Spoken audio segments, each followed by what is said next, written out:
ఓం మహాగణాధిపతయే నమః. ఓం గురుభ్యో నమః. ఓం శ్రీమాత్రే నమః. పరమేశ్వర స్వరూపమైనటువంటి జ్యోతిష, వాస్తు మరియు ఇతర అనేకమైనటువంటి శాస్త్రములను మనకు అందించినటువంటి మహర్షులకి నమస్కారం. హయగ్రీవ హయగ్రీవ హయగ్రీవేతి యోపదేత్ తస్య నిస్సరతే వాణి జన్హుకన్యా ప్రవాహవత్.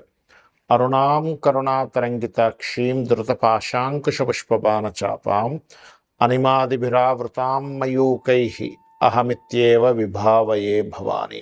శ్రీమాత్రే నమః. ప్రేక్షకులకి ఆ లలితాంబిక అమ్మవారి యొక్క అనుగ్రహం పరిపూర్ణంగా కలగాలని మనస్ఫూర్తిగా కోరుకుంటూ మనం ఈరోజు చెప్పుకోబోయేటువంటి టాపిక్ ఏమిటి? మనం ఎన్నో కష్టాలు పడుతూ ఉంటాం.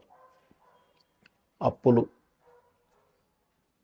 అదేవిధంగా ఆరోగ్య సమస్యలు, అనారోగ్యాలు పారవడం, మరియు ధనం రాకపోవడం, వివాహం అవ్వకపోవడం, సంతానం కలగకపోవడం, ఇలాంటి అనేకమైనటువంటి విషయాలు ఎందుకు ఇబ్బంది పడుతుంటాము. అదేవిధంగా మంచి కూడా ఉంటుంది. ఏమిటి? మంచి జాబ్ రావడం కావచ్చు, బాగా ధనం సంపాదించడం కావచ్చు, వ్యాపారంలో బాగా కలిసి రావడం కావచ్చు, మంచి సంతానం కావచ్చు, మంచి భార్య కావచ్చు. ఇవన్నీ అసలు ఎందుకు జరుగుతాయి? ఇబ్బంది ఎందుకు పడతాము? ఎందుకు వస్తాయి అంటే, మీకు పూర్వజన్మ కర్మ అనేటువంటిది ఒకటి ఉంటుంది. ప్రతి లగ్నం 12 రాసులు ఎలా ఉంటాయో 12 లగ్నాల్లో పుట్టిన వారికి, ఈ భూమి మీద పుట్టిన ప్రతి జీవి కూడా పూర్వజన్మ కర్మతోనే పుడతాడు. అది స్త్రీ కావచ్చు, పురుషుడు కావచ్చు, ఏదైనా ఒక జీవి కావచ్చు. ఆ పూర్వజన్మ కర్మ కంట్రోల్ చేయబడగలిగితే మీకు ఆటోమేటిక్గా ఇప్పుడు ఉన్నటువంటి సమస్యల నుంచి బయటపడగలుగుతారు. అది ఎలాగ చేసుకోవాలి? ప్రతి లగ్నంలో పుట్టిన వారికి ఆ పూర్వజన్మ కర్మను ఎలా తగ్గించుకోవాలి, పుణ్యాన్ని ఎలా పెంచుకోవాలి అనే విషయాన్ని ఇప్పుడు మనం తెలుసుకుందాం. అయితే ఈ విషయాలు చెప్తుంది నేనైనప్పటికీ కూడా చెప్పిస్తుంది సాక్షాత్ లలిత అమ్మవారిగా భావిస్తూ ఒక్కొక్క లగ్నం నుంచి తెలుసుకుందాం. లగ్నం తెలియని వారు రాశి నుంచి చూసుకోండి. మకర లగ్నము, మకర రాశి. మకరం వారికి ఉండేటువంటి గొప్ప లక్షణం ఏంటంటే మకరము పట్టు అంటారు. అంటే వీళ్ళకి పట్టుదల ఎక్కువగా ఉంటుందండి. ఎంత శ్రమనైనా సరే ఓర్చుకునేటువంటి శక్తి ఉంటుంది మీకు. శని భగవానుడు మీకు పాడయ్యాడు అనుకోండి మీ జన్మజాతకం, అప్పుడు మాత్రమే ఆ యొక్క లక్షణాలు తగ్గుతాయి. కానీ బాగున్నాడు, బాగా శ్రమ పడతారు, చక్కగా వాళ్ళ లైఫ్ను వాళ్ళే తీర్చిదిద్దుకునే శక్తి ఉన్నటువంటి లగ్నం మకర లగ్నం. మరి మీకు పూర్వజన్మ కర్మ ఏ రూపంలో వస్తుంది? కుజుడు పాడయ్యాడండి, అదేవిధంగా 4th హౌస్ స్పాయిల్ అయింది అనుకున్నప్పుడు మీరు ల్యాండ్ కొనడం ద్వారా, మీ పేరు మీద ల్యాండ్ కొనడం ద్వారా ఇబ్బంది వస్తుంది, గుర్తుపెట్టుకోండి. లేదా ఏదైనా ఫ్యాక్టరీస్ పెట్టడము, లేదా ఒక మిషనరీ కొనడం ద్వారా ఇబ్బంది పడతారు. కాబట్టి ల్యాండు, మిషనరీ ఇట్లాంటివి కొనుగోలు చేసేటప్పుడు మీకు అది పనికి వస్తుందా, పనికి రావట్లేదా, తొందరపడి ఏమైనా ఇన్వెస్ట్మెంట్ చేస్తున్నామా, తొందరపడి ఇబ్బంది పెడుతున్నామా అనేటువంటి విషయాన్ని చాలా క్లియర్గా మీరు తెలుసుకోండి. తెలుసుకొని అక్కడి నుంచి మీరు అడుగు వేయండి, గుర్తుపెట్టుకోండి. కానీ పొరపాటున కూడా మీరు మిషను లా కానీ, ల్యాండ్ కానీ, ఒక ఫ్యాక్టరీ కానీ, ఒక అగ్ని సంబంధించినది ఏదైనా జనరేట్ చేసేవి కానీ చేసేటప్పుడు 100%, ఎందుకంటే మీ పూర్వజన్మ కర్మ ఆ రూపంలోనే మీకు కనెక్ట్ అవుతుంది. లిటిగేషన్ ల్యాండ్ కొనుక్కోవడం ఇట్లాంటివి జరుగుతూ ఉంటాయి. అందులో ప్రధానంగా 4వ స్థానంలో మరింత పాపగ్రహాలు ఉంటే కనుక ఇంకా ఎక్కువైపోతుంది. లగ్నాధిపతి వెళ్ళి 4లో శని నీచబడ్డాడు, ఇంకెక్కువ అవుతుంది. అలాంటప్పుడు మీ పేరు మీద కాకుండా మీ జీవిత భాగస్వామి పేరు, మీ పిల్లల పేర్ల మీద, మీ తల్లిదండ్రుల పేర్ల మీద కొనుక్కోవచ్చు. అయితే ఇక్కడ ఎప్పుడు ఎవరి పేరు మీద ల్యాండ్ కొన్నా వాళ్ళ పేరులో ఉండే మొదటి అక్షరాన్ని తీసుకొని ఆ వర్గును బట్టి తెలుసుకోవాలి. అలాగే మీ పేరులో ఉండే మొదటి అక్షరాన్ని కూడా సరిపోయేలా తీసుకోవాలి. మరి ఇక్కడ ఎక్కువగా మీరు ఇవ్వవలసిన దానాలు, కందులు ఎక్కువగా ఇస్తూ ఉండాలి. మీరు ఎంత కందులు ఇస్తూ ఉంటే పూర్వజన్మ కర్మ అనేటువంటిది అంత తగ్గుతూ ఉంటుంది. దీంతోపాటు కుజ రాశుల్లో ఉండే గ్రహాలకు సంబంధించిన దానాలు ఎక్కువగా ఇవ్వండి. అది మీకు అద్భుతమైన ఫలితం ఇస్తుంది, గుర్తుపెట్టుకోండి. మరి ఏ దేవత ఆరాధన చేసుకుంటే బయటపడతాము? ఇక్కడ ఒకటి, దానం ఇవ్వడం ద్వారా పూర్వజన్మ కర్మ తగ్గుతుంది. దేవత ఉపాసన ద్వారా పుణ్యం పెరుగుతుంది. లలిత అమ్మవారు, లేదా మీరు ఎనీ స్త్రీ, అంటే ఇప్పుడు ఉదాహరణకి మీకు వృషభ రాశిలో మీకు పంచమ ఉపాసనా స్థానం వృషభమైంది కదా, అక్కడుండే గ్రహాన్ని బట్టి కూడా మీరు రూపం మార్చుకోవచ్చు. ఒక్కోసారి శని భగవానుడు ఉన్నాడు పంచమంలో, ఉదాహరణకి కాళిక చేసుకోవచ్చు. లేదండి పంచమంలో కేతు ఉన్నాడు, లక్ష్మీ గణపతి చేసుకోవచ్చు. లక్ష్మీ గణపతితో పాటు అమ్మవారి చేసుకోవచ్చు. అట్లాగా గ్రహాన్ని బట్టి కూడా మీరు చేసుకోవాలి.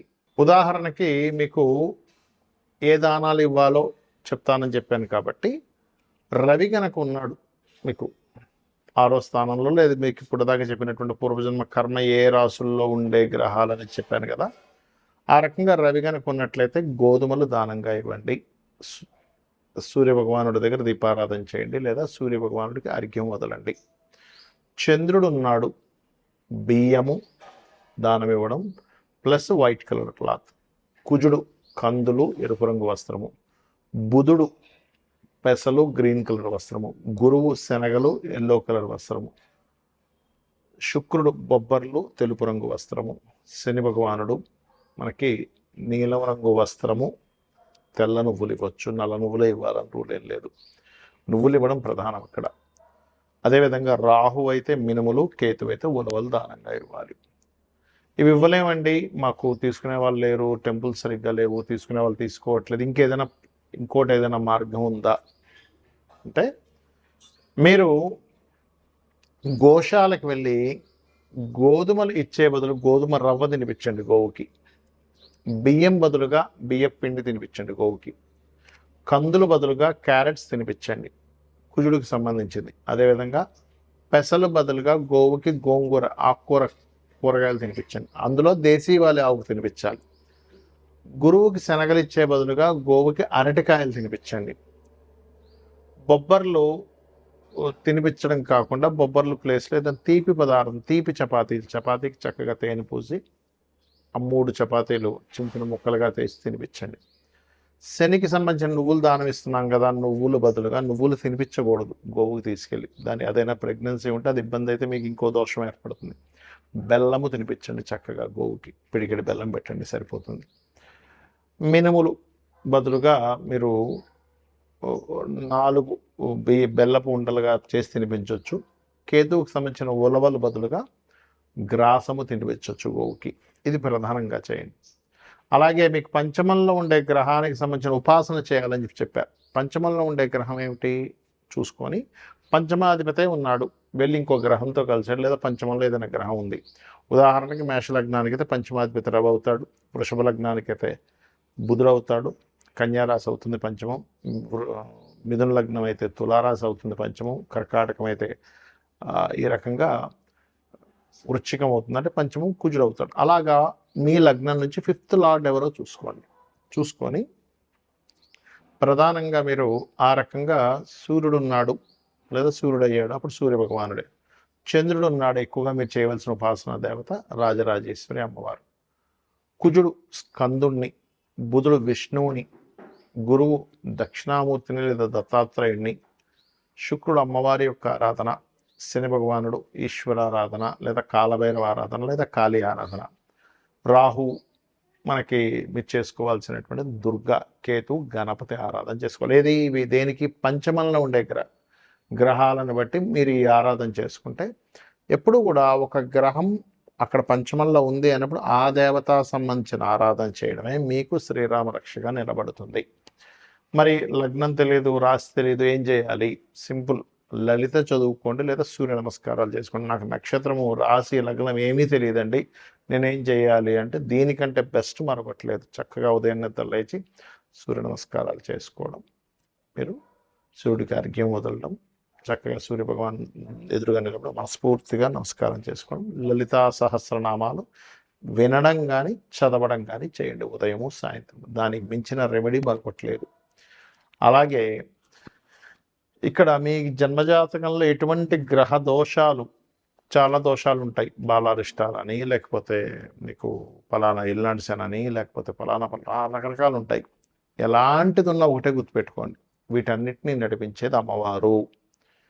అమ్మవారు నడిపిస్తుంది కాబట్టి నేను అమ్మవారిని పట్టుకుంటే శక్తిని ఇస్తుంది, తట్టుకునే శక్తిని ఇస్తుంది అనేటువంటి కాన్సెప్ట్ ఒకటి మీ మైండ్లోకి రావాలి. ఆటోమేటిక్గా మీకు అన్ని విధాలా బాగుంటుంది. శ్రీమాత్రే నమః.